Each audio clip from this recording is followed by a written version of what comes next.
नमस्कार विद्यार्थी मित्रमैत्रिणींनो, आपल्या यूट्यूब चॅनलमध्ये तुम्हा सगळ्यांचं परत एकदा स्वागत आहे. आज आपण बघणार आहोत आपल्या 12वीच्या टेक्स्टमधील पुढची पोयम फादर रिटर्निंग होम. ही पोयम दिलीप चित्रे यांनी लिहिलेली आहे. या पोयममध्ये कवींनी आपल्या वडिलांचं जे वर्णन आहे ते या ठिकाणी केलेलं आहे. बऱ्याचदा आपण बघितलेलं आहे की आईबद्दलच्या बऱ्याच पोयम्स असतात, परंतु वडिलांच्याबद्दलची जी ही पोयम आहे ती खूप भावूक आहे की भलेही वडील आपल्या इमोशन्स सांगू शकत नाहीत, म्हणून याचा अर्थ असा नव्हे की त्यांना काहीच फिलिंग्ज नाही आहेत किंवा वाटत नाही. चला तर मग आपण वेळ न घालवता पोयमला सुरुवात करूयात. Father returning home.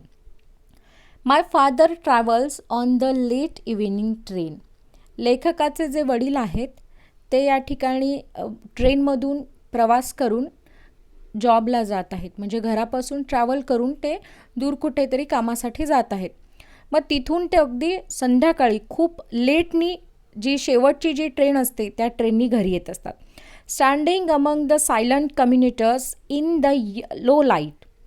कम्युनिटर्स म्हणजे त्यांच्यासोबत अजून इतरसुद्धा असे आहेत जे लोक सर्वंट आहेत, सर्व्हिस करणारे आहेत, काम करणारे आहेत.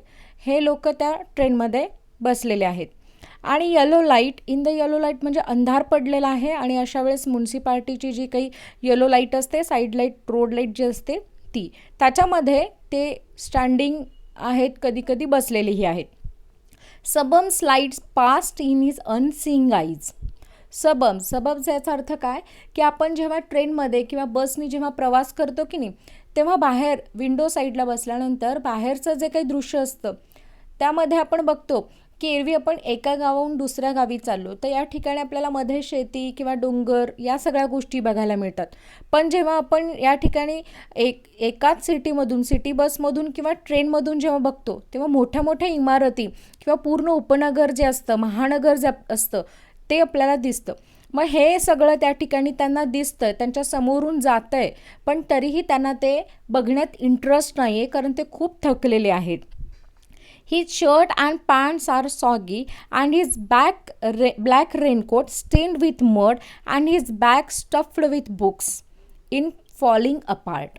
आता या ठिकाणी बघा की his shirt and pant are soggy. आता त्यांची शर्ट आणि पॅन्ट का सॉगी आहे, ओली का आहे, भिजलेली का आहे, कारण पावसाळ्याचे दिवस आहेत. पुढं गेल्यानंतर तुमच्या लक्षात येईल की हा मान्सून सीझन आहे इथं सांगितलेला आहे. शिवाय त्यांनी जो ब्लॅक रेनकोट घेतलेला आहे स्टेन विथ मड, त्याच्यावरती चिखलाचे डागसुद्धा उठलेले आहेत. त्याचबरोबर his bag stuffed with books in falling apart. त्यांची जी बॅग आहे ती पुस्तकांनी भरलेली आहे. याच्यावरून आपल्याला असं लक्षात येतं की वडील जे आहेत त्याचे खूप सिन्सिअर आहेत, त्यांना वाचनाची खूप आवड आहे.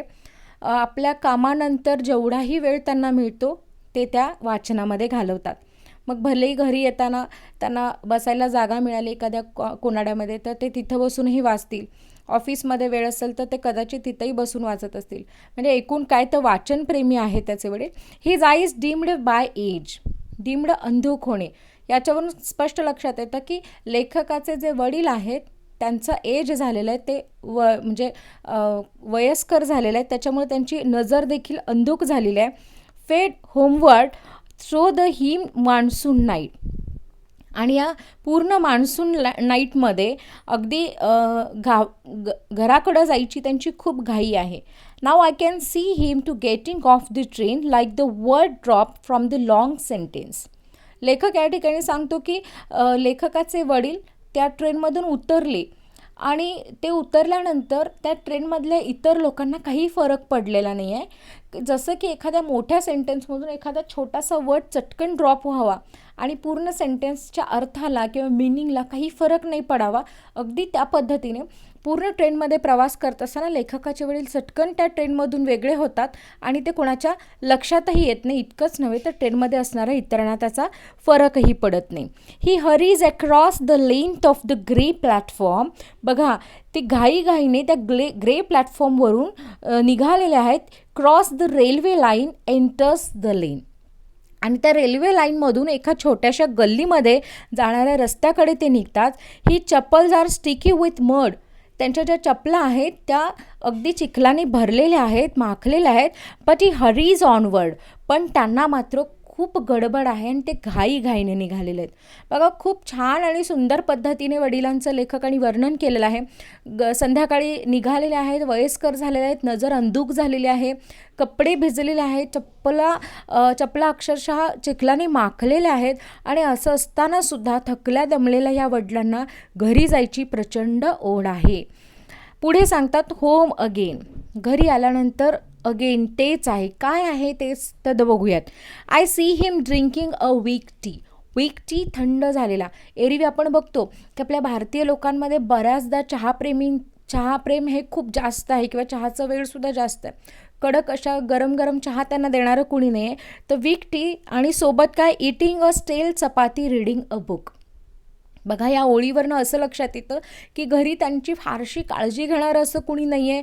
वडील दमून आलेत, त्यांच्यासाठी गरमागरम चहा करावा, गरम गरम चपात्या, असं काही नाही आहे. अगदी साधं महाराष्ट्रीयन, म्हणजे आपल्या बघतो आपण की बऱ्याच ठिकाणी चहा चपाती हे खाणं असतं. ओके, ठीक आहे, पण तरीही त्यांना मिळालेली चपाती ही शिळी आहे आणि त्यांना त्याच्यासोबत मिळालेला चहा हा सुद्धा तसा तितकासा कडक गरम नाही आहे. आणि त्यांच्यासोबत कुणीतरी बाबा चहा चपाती खात खात कुणीतरी बोलावं असं सुद्धा त्यांच्यासोबत बसलेलं कुणी नाही आहे.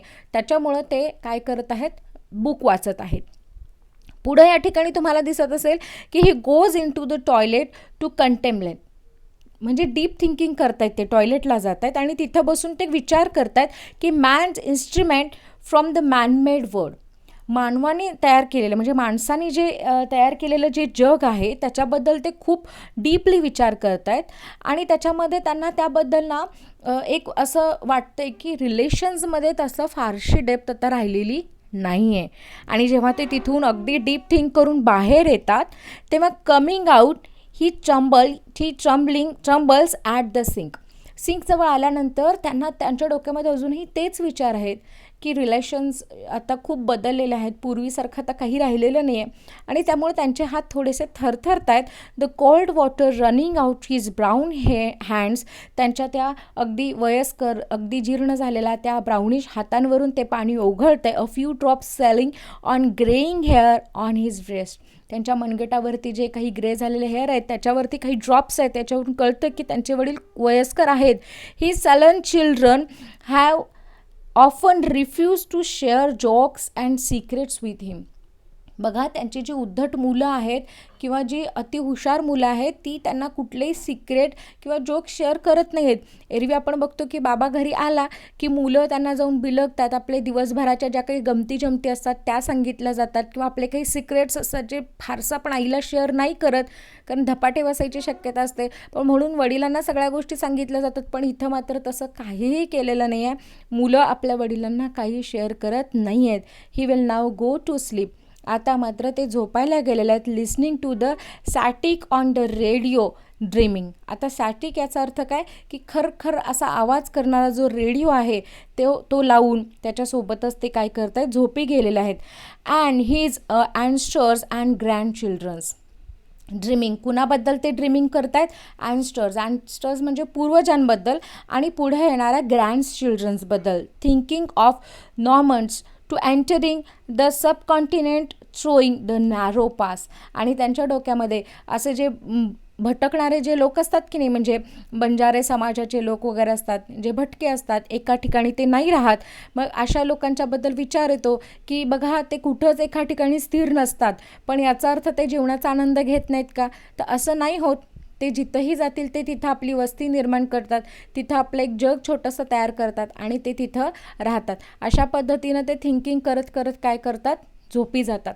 तर अशा प्रकारे या पोयममध्ये एका वडिलांची व्यथा या कवितेमध्ये लेखकाने खूप छान पद्धतीने सांगितलेलं आहे. आय होप की तुम्हाला हा व्हिडिओ नक्कीच आवडलेला असेल तर माझ्या व्हिडिओला नक्की लाईक करा, शेअर करा आणि माझ्या चॅनलवरती जर नवीन असाल तर माझ्या चॅनलला सबस्क्राईब करायला विसरू नका, कारण असेच नवनवीन व्हिडिओ मी तुमच्यासाठी घेऊन येते.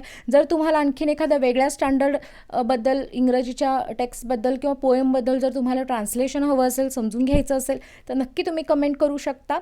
आपण भेटूयात पुढच्या एका नवीन व्हिडिओसहित. तोपर्यंत धन्यवाद.